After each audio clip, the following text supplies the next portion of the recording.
Praise the lord. ದೇವರ ಅತಿ ಪರಿಶುದ್ಧ ನಾಮಕ್ಕೆ ಸ್ತೋತ್ರ ಉಂಟಾಗಲಿ. ಈ ಮುಂಜಾನೆಯ ವೇಳೆಯಲ್ಲಿ ದೇವರು ಕೊಡುತ್ತಿರುವಂತಹ ವಾಗ್ದಾನವು ಜ್ಞಾನೋಕ್ತಿಗಳು ಬರೆದ ಪುಸ್ತಕ 24ನೇ ಅಧ್ಯಾಯ 10ನೇ ವಚನವು ಈ ರೀತಿಯಾಗಿರುತ್ತೆ: ಇಕ್ಕಟ್ಟಿನ ದಿನದಲ್ಲಿ ನೀನು ಬಲಲಿ ಹೋದರೆ ನಿನ್ನ ಬಲವು ಇಕ್ಕಟ್ಟೆ ಎಂಬುದಾಗಿ ಬರೆಯಲ್ಪಟ್ಟಿದೆ. ನನ್ನ ಪ್ರೀತಿಯ ದೇವರ ಜನರೇ, ಅನೇಕ ಸಲ ನಾವು ನೋಡುವಾಗ ನಮಗೆ ಏನಾದ್ರೂ ಇಕ್ಕಟ್ಟಿನ ಪರಿಸ್ಥಿತಿ ಬಂದಾಗ ನಾವು ಏನ್ ಮಾಡ್ತೀವಿ? ಸೋತೋಗ್ಬಿಡ್ತೇವೆ. ಅಯ್ಯೋ, ಅದು ನನ್ನಿಂದ ಮಾಡಲು ಸಾಧ್ಯವಿಲ್ಲ, ನನ್ನ ಕೈಯಿಂದ ಆಗಲ್ಲ ಎಂಬುದಾಗಿ ನಾವು ಏನ್ ಮಾಡ್ತೀವಿ? ಅದನ್ನು ಬಿಟ್ಕೊಟ್ಬಿಡ್ತೇವೆ. ಆದ್ರೆ ದೇವರು ಈ ದಿನದಲ್ಲಿ ವಾಕ್ಯದ ಮುಖಾಂತರ ಈ ರೀತಿಯಾಗಿ ಮಾತನಾಡುತ್ತಿದ್ದಾರೆ: ನನ್ನ ಮಗನೇ, ನನ್ನ ಮಗಳೇ, ಇಕ್ಕಟ್ಟಿನ ದಿನದಲ್ಲಿ ನೀನು ಬಲಲಿ ಹೋದರೆ ನಿನ್ನ ಬಲವು ಇಕ್ಕಟ್ಟೆ ಎಂಬುದಾಗಿ. ನಾವು ಏನ್ ಮಾಡ್ಬೇಕೆಂಬುದಾಗಿ ನಾವು ನೋಡುವಾಗ, ಇಕ್ಕಟ್ಟಿನ ಪರಿಸ್ಥಿತಿಯ ಸಮಯದಲ್ಲಿ ನಾವು ದೇವರಲ್ಲಿ ನಾವು ಮೊರೆ ಇಡುವಾಗ ದೇವರು ನಮ್ಗೆ ಬಲವನ್ನು ಕೊಡ್ತಾರೆ.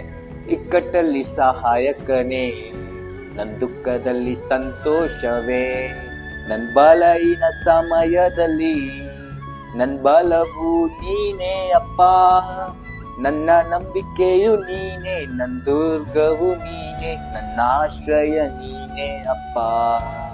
ನೋಡಿ, ಇಕ್ಕಟ್ಟಿನ ಸಮಯದಲ್ಲಿ ದೇವರು ನಮ್ಮ ಸಂಗಡ ಇದ್ದಾರೆ. ನಮ್ಮ ದುಃಖದಲ್ಲಿ ಆತನು ಸಂತೋಷವಾಗಿದ್ದಾರೆ. ನಮ್ಗೆ ಬಲವು ದೇವರಾಗಿದ್ದಾರೆ.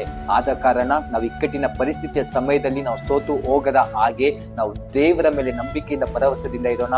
ದೇವರು ಆತನ ಬಲವನ್ನು ಅನುಗ್ರಹಿಸಿ ನಮ್ಮನ್ನು ನಡೆಸಲು ಆತನು ಶಕ್ತನಾಗಿದ್ದಾನೆ.